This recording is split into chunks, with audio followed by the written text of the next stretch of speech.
اور اسی طرح ہم نے بعض لوگوں کی بعض سے آزمائش کی ہے کہ جو دولت مند ہیں وہ غریبوں کی نسبت کہتے ہیں کیا یہی لوگ ہیں جن پر اللہ نے ہم میں سے فضل کیا ہے؟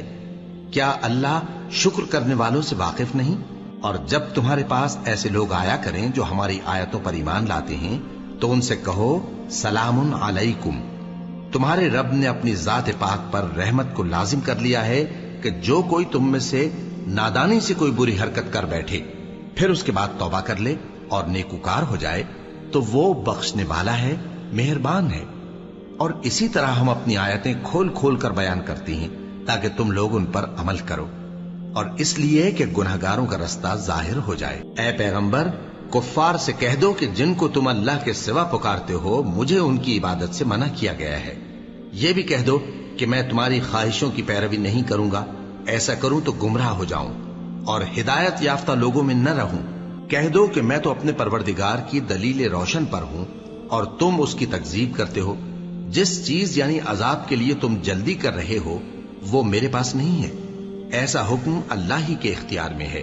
وہ سچی بات بیان فرماتا ہے اور وہ سب سے بہتر فیصلہ کرنے والا ہے۔ کہہ دو کہ جس چیز کے لیے تم جلدی کر رہے ہو اگر وہ میرے اختیار میں ہوتی تو مجھ میں اور تم میں فیصلہ ہو چکا ہوتا،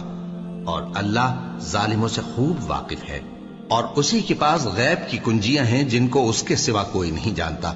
اور اسے جنگلوں اور دریاؤں کی سب چیزوں کا علم ہے، اور کوئی پتا نہیں جھڑتا مگر وہ اس کو جانتا ہے،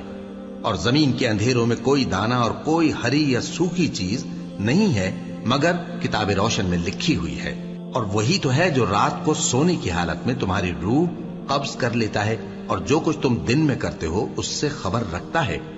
پھر تمہیں دن کو اٹھا دیتا ہے تاکہ یہی سلسلہ جاری رکھ کر زندگی کی مدت معین پوری کر دی جائے، پھر تم سب کو اسی کی طرف لوٹ کر جانا ہے،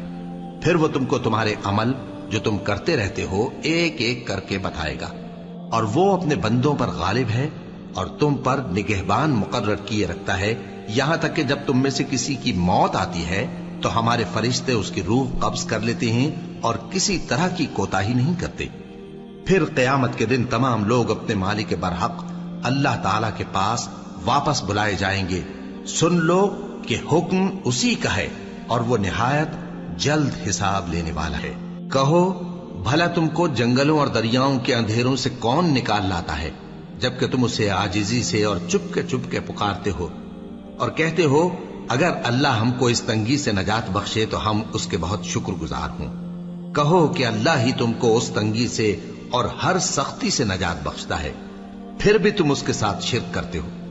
کہہ دو کہ وہ اس پر بھی قدرت رکھتا ہے کہ تم پر اوپر کی طرف سے یا تمہارے پاؤں کے نیچے سے عذاب بھیجے یا تمہیں فرقہ فرقہ کر دے اور ایک کو دوسرے سے بھڑا کر آپس کی لڑائی کا مزہ چکھا دے۔ دیکھو ہم اپنی آیتوں کو کس کس طرح بیان کرتے ہیں تاکہ یہ لوگ سمجھیں، اور اس قرآن کو تمہاری قوم نے جھٹلایا حالانکہ یہ سراسر حق ہے۔ کہہ دو کہ میں تمہارا داروغہ نہیں ہوں، ہر خبر کے لیے ایک وقت مقرر ہے اور تم کو عنقریب معلوم ہو جائے گا۔